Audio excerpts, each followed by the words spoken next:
రాధ, ఏ హాస్పిటల్లో ఉంటానని నమస్కరించట్లేదు. మనం ఇక్కడ క్షణం కూడా ఉండొద్దు. మనం వెళ్ళిపోతాం. మావయ్య, మీరేదో ఆవేశంగా మాట్లాడుతున్నారు. ట్రీట్మెంట్ పూర్తి కాకుండా వెళ్ళిపోవడం మనం వెళ్ళిపోవాల్సింది. చూడండి శంకర్రావు గారు, ఇప్పటి వరకు మీ వైద్యానికి చాలా ఖర్చు అయింది.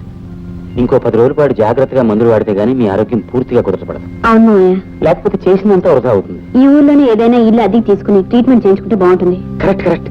ఇల్లంతా జ్ఞాపకం వచ్చింది. శంకర్రావు గారు, మీ అదృష్టం కొద్దీ మా పక్కన నిన్నే ఖాళీ అయింది. నిజమేనా? అందులో ఉంది కానీ. ఏ మావయ్య?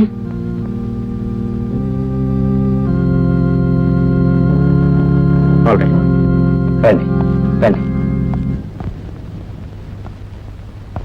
నాన్నగారు, బాబు నువ్వా? ఇంటికి వెళ్దారండి నాన్నగారు. ఇంటికే? ఏ ఇంటికి బాబు? మన ఇంటికి. అది మన ఇల్లు కాదు బాబు, మీ ఇల్లు, మీ అమ్మిల్లు. అమ్మిల్లు నాన్నిల్లు అంటూ 2 లేవు నాన్నగారు. మనందరికీ ఉన్నది ఒకటే ఇల్లు.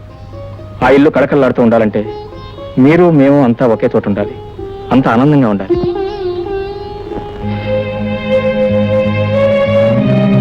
మీ ఆవేదన నాకు అర్థమైంది బాబు. కానీ మీ అమ్మ నేను కలిసి ఉండే అవకాశం ఈ జన్మకు లేదు, ఇక రాదు. ఎందుకు రాదు నాన్నగారు? మీ ఇద్దరి మధ్య ఎప్పుడో వచ్చిన ఒక చిన్న మనస్పర్ధ వల్ల జీవితాంతం ఇలా పంతాలు పట్టింపులతో విడివిడిగా బ్రతుకుతూ బాధపడుతున్న కూర్చుంటారా? నేను మాత్రం ఈ ఒంటరి బ్రతుకు కావాలని కోరుకున్నాను బాబు. మీ అమ్మ మూర్ఖత్వంతో మన జీవితాల్లో తయారయ్యాయి. అలా తయారయ్యాయి కాబట్టి ఎప్పటికైనా సరిదిద్దుకోమంటున్నాను. అమ్మ పైకి చెప్పుకోలేకపోయినా తనలో తనే ఎంతో కుమిలిపోతుంది. అభిమానం అడ్డొచ్చి తప్ప మీ మీద అనురాగం లేక కాదు. ఆత్మాభిమానాలు మీ ఇద్దరి మధ్య అడ్డుగోడలా వేధిస్తున్నాయే కానీ అనుబంధాలు లేక కాదు నాన్నగారు. అనుబంధాలు ఏమిటి? అనుబంధాలు మీ అమ్మ కట్టిన తాళికే విలువించింది తప్ప కట్టుకున్న భర్తను గౌరవించడం తెలుసుకోలేకపోయింది. ఇక మేమిద్దరం కలిసి జీవించడం జరగని పని. ఎందుకు జరగదు నాన్నగారు?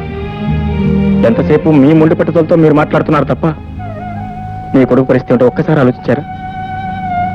ఎన్నాళ్ళు నా తండ్రి ఎవరో నాకు తెలియకుండా బ్రతికాను. ఇప్పుడు తెలిసిన తర్వాత కూడా అలాగే తండ్రి ఎవరో తెలియకుండానే బ్రతకమంటారా? నో, మీరు నాతో వస్తే తప్ప నేను ఇక్కడి నుంచి వెళ్ళను. నేను ఇక్కడే ఉంటాను, మీ దగ్గరే ఉంటాను. వద్దు బాబు, నీ తల్లి నన్ను వదులుకోగలిగిందే కానీ నిన్ను వదులుకోలేకపోయింది. నన్ను వదిలి బ్రతకగలిగిందే కానీ నిన్ను వదిలి బ్రతకలేకపోయింది. అంతేకాదు, తల్లి నుంచి బిడ్డను వేరు చేసి అన్న అపకీర్తి నాకు అంట కట్టొద్దు. తండ్రిగా నా ఆశీస్సులు నీకు ఎప్పుడూ ఉంటాయి. నా మీద గౌరవం ఉంచి నువ్వు రాత్రి మర్చిపోయిన ఆయన మళ్ళీ ఎప్పుడు ఇంట్లో అడుగు పెట్టొద్దు. అంతేనంటారా? మా మాటకంతే. I'm sorry. I'm sorry. Okay.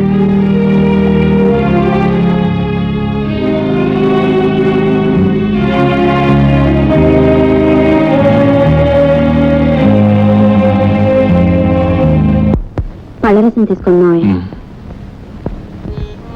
ఎందుకమ్మా ఈ పళ్ళ రసానికి వాటికి అనవసరంగా డబ్బులు ఖర్చు పెడతావు? ఖర్చుల గురించి చూసుకుంటే ఆరోగ్యం ఇలా బాగుపడుతున్నావయ్య. ఏమిటో నీ చేదస్తాం. ఏమిటమ్మా శబ్దం? ఏం మావయ్య? ఏదో శబ్దం అయినట్టుంది. నేను చేస్తాను, మీరు పళ్ళరసం తీసుకోండి. పోయి చూడు.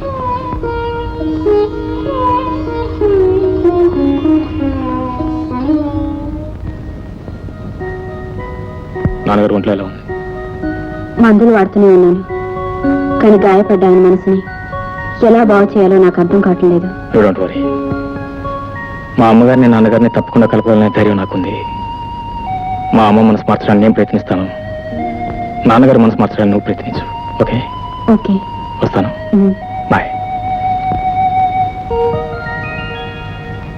చిట్టి చిట్టా తిరకాసు.